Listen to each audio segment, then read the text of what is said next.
President Obama, going on the offensive to get the youth vote. What is he doing? Well, we have Laura Meckler with us in Washington to tell us. Laura, welcome to the show. Thanks for having me. President Obama's pulling out all the stops. He's even gone to the Jimmy Fallon show. We got a little clip from that. Hang on one second, Laura. What we said is simple. Now is not the time to make school more expensive for our young people.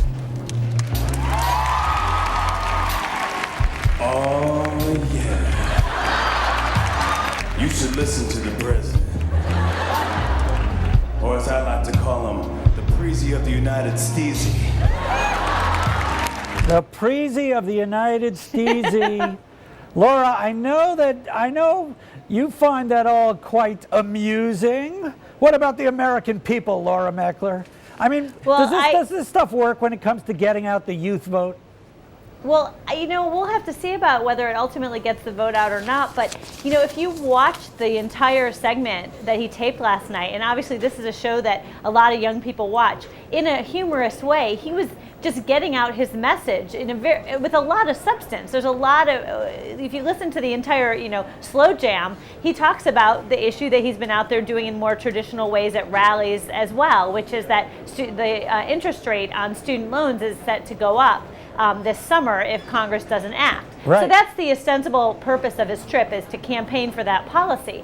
But what you end up having is the president on a very popular TV show, coming across with his message, I'm fighting for you, I'm fighting for college students, and it comes through in a fairly unfiltered way. So, I can certainly see why his advisors thought this was a good move. And Laura, he's telling people exactly what they want to hear, which is the government, are going to give you more money, and it's money we don't even have. So in order to raise the rates on, or to leave rates low or keep them lower on student loans, basically the money has to come from somebody else, and that'll be those people presumably who aren't watching Jimmy Fallon last night. But maybe that's just me being cynical. How important is the youth vote to him, Laura?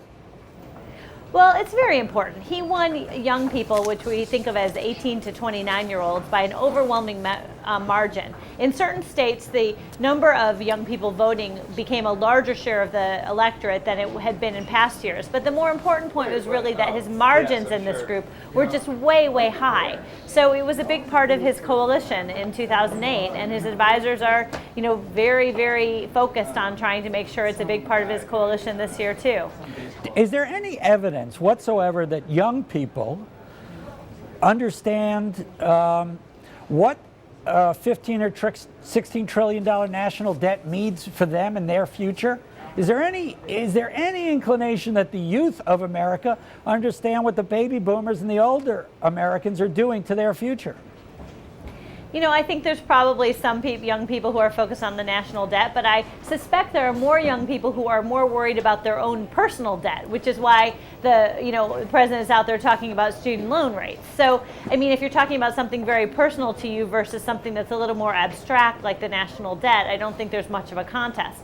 But having said that, the deficit is important to some people, and including to some young people. So, we'll see how big a factor that turns out to be in the election. But you don't even really hear that as an argument from Mitt Romney that much. What you hear is that President Obama hasn't done enough to help the economy recover. You don't hear as much of a deficit message.